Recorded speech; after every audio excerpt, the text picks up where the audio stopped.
amigas, amigos,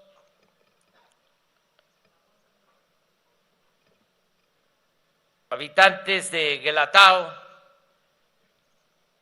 de esta Sierra Norte, Sierra Juárez, del estado de Oaxaca, niñas, niños, autoridades de los pueblos, autoridades civiles y militares. En 1855, cuando los liberales, encabezados por Juan Álvarez, preparaban en Acapulco una insurrección contra la dictadura de Santa Anna, se presentó ante ellos un hombre sucio y en harapos, con las siguientes palabras: sabiendo que aquí se pelea por la libertad, he venido a ver en qué puedo ser útil. Sin mayores averiguaciones, los conjurados le dieron ropa y calzado, y puesto que sabía leer y escribir, lo nombraron escribiente bajo la autoridad del coronel Diego Álvarez, hijo del principal dirigente. Pocos días después, el individuo recibió una carta a su nombre: licenciado Benito Juárez. Sorprendido, el coronel Álvarez se dirigió a él: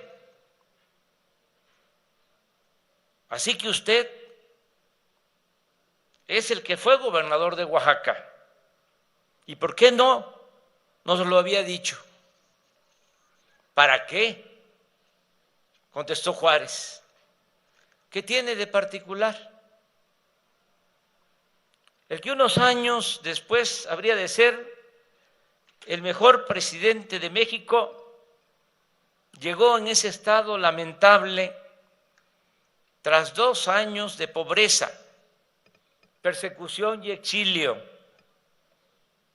Estuvo preso en San Juan de Ulúa, fue desterrado a Cuba, trabajó en una fábrica de puros en La Habana, viajó después a Nueva Orleans en busca de apoyo para la causa de la libertad, y cuando supo que en Ayutla, Guerrero, se gestaba una revolución liberal, partió hacia Panamá para cruzar el continente y embarcarse hacia Acapulco. Y sí, para entonces ya había sido gobernador de Oaxaca, un gran gobernador. Durante su gestión reorganizó la Guardia Nacional, duplicó el número de escuelas en la entidad, construyó caminos, fundó el puerto de Huatulco, llevó a cabo el levantamiento de la Carta Geográfica del Estado y del plano de su capital, y manejó las finanzas públicas con honestidad y austeridad inflexibles, lo que le permitió dejar ahorros, un superávit en la hacienda pública. Hoy conmemoramos aquí en Guelatao el 215 aniversario de su nacimiento. Recordamos con admiración y respeto su obra transformadora y su vida caracterizada por la modestia, el patriotismo, los valores de la libertad y la vocación de servicio. Ningún gobernante ha sido más ajeno que Juárez a las tentaciones de la soberbia, la arbitrariedad y los extravíos del poder. Y eso he querido ilustrar con la anécdota que les platiqué.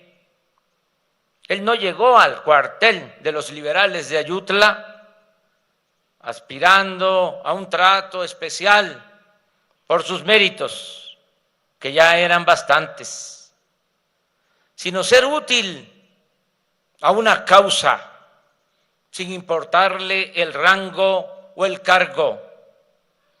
Sabía que el poder solo tiene sentido y se convierte en virtud cuando se emplea para servir al país y a los demás, sin distingo alguno, y especialmente cuando el poder se destina a beneficiar a los más desfavorecidos. Para nosotros el presidente Juárez es una inspiración y una referencia fundamental en muchos aspectos. Como defensor de la soberanía nacional y de la legalidad, como servidor público austero y honesto, y como un hombre que gobernó para el pueblo y no para sí mismo. Ese es precisamente el sentido de esta cuarta transformación que estamos realizando millones de mexicanos. Que el presupuesto sirva en primer lugar a las personas, no a los intereses corporativos o facciosos, y que el ejercicio del poder público se traduzca en acciones concretas a favor de la gente que más necesita ayuda y solidaridad. Por eso me parece relevante dar a conocer hoy, en este Guelatao natal del presidente Juárez y en el aniversario de su nacimiento, la medida que a continuación les comento. En el año de 2016 se decidió no pagar las pensiones tomando como base el salario mínimo, sino mediante la unidad de medida y actualización, conocida como UMA. En la actualidad, los trabajadores han estado demandando que se regrese a la medición anterior, es decir, que continúe siendo el salario mínimo el que indique el incremento sobre las pensiones. La Suprema Corte de Justicia de la Nación acaba de resolver que deben seguir aplicándose las sumas en el pago de las pensiones. En esta nueva etapa en que el salario mínimo ha crecido 44% en términos reales, la UMA se ha reducido en un 58% en relación con el salario mínimo. Una UMA es equivalente a 89 pesos 62 centavos, comparada con 141 pesos 70 centavos del salario mínimo. Si se toma en cuenta el salario mínimo en la frontera, que es de 213 pesos 39 centavos, la diferencia es aún mayor, se eleva a 138%. Se argumenta por parte de sectores productivos y del mismo gobierno, que si se decidiera la desaparición de la UMA y se regresara a la base del salario mínimo, no se incrementaría más allá de la inflación por el peso que significa el pago de las pensiones. En razón de lo anterior, de acuerdo a nuestras posibilidades económicas y buscando mejorar la situación de pensionados, jubilados y adultos mayores del país, he tomado la siguiente decisión. A. La pensión universal para adultos mayores se entregará a partir de los 65 años, como se hace cuando se trata de la población indígena. B. La actual pensión se incrementará gradualmente hasta llegar al doble al inicio del 2024. C. Este plan iniciará desde julio del presente año, con un incremento del 15%. En enero de 2022, 2023 y 2024, el aumento será del 20% anual, más inflación, hasta llegar a 6,000 pesos bimestrales. La decisión que estoy tomando y dando a conocer desde Guelatao representa incrementar el presupuesto anual para la pensión de adultos mayores de 135,000 millones de pesos a 240,000 en 2022, a 300,000 millones de pesos en 2023 y a 370,000 millones de pesos en 2024. De esta manera se beneficiará a 10,300,000 adultos mayores. Estos recursos saldrán del presupuesto público sin aumentar la deuda ni los impuestos y sin gasolinazos. Es básicamente lo obtenido por ahorros de la austeridad republicana juarista, pues se seguirá aplicando el criterio de que no debe haber gobierno rico con pueblo pobre y que la corrupción ha de ser desterrada por completo. Además, este derecho a la pensión está ya elevado a rango constitucional y esté quien esté en el gobierno, el presupuesto para los adultos mayores no podrá disminuir de un año a otro. Este plan contempla también la actualización de las sumas conforme a la inflación anual y el incremento continuo del salario mínimo hasta que recupere en el transcurso del tiempo todo lo perdido durante el periodo neoliberal.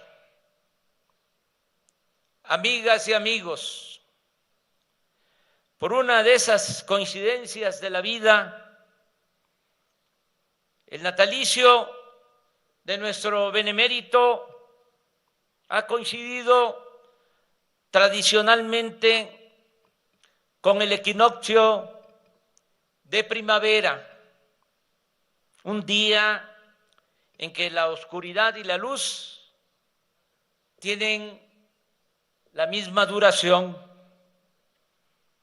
las plantas florecen y la vida en la tierra brota con nuevas energías.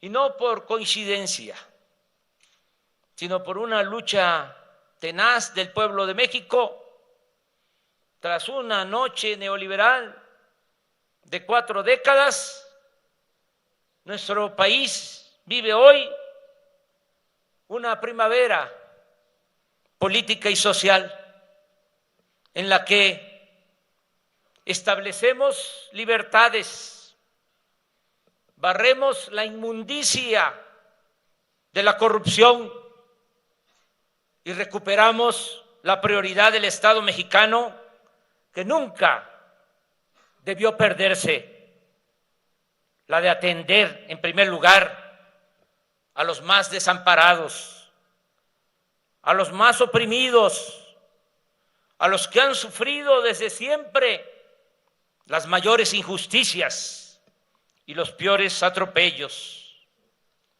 Entre esas personas están nuestros adultos mayores, los que nos dieron educación, principios, ejemplo, identidad e historia, y a los que decisiones injustas dejaron en el abandono y en la intemperie. Están también nuestros jóvenes, a los que un proyecto depredador y corrupto dejó sin lugar en el mundo. Y están también nuestros pueblos originarios, víctimas de una labor de conquista, saqueo, destrucción y opresión iniciada hace 5 siglos y continuada en el virreinato, incluso durante la República Independiente. En esta primavera y en este renacimiento nacional honramos pues la memoria del presidente Juárez con acciones concretas y reiterando nuestro lema: primero los pobres. ¡Que viva Juárez! ¡Que viva Guelatao! ¡Que viva Oaxaca! ¡Vivan nuestros adultos mayores! ¡Viva México! ¡Viva México! ¡Viva México!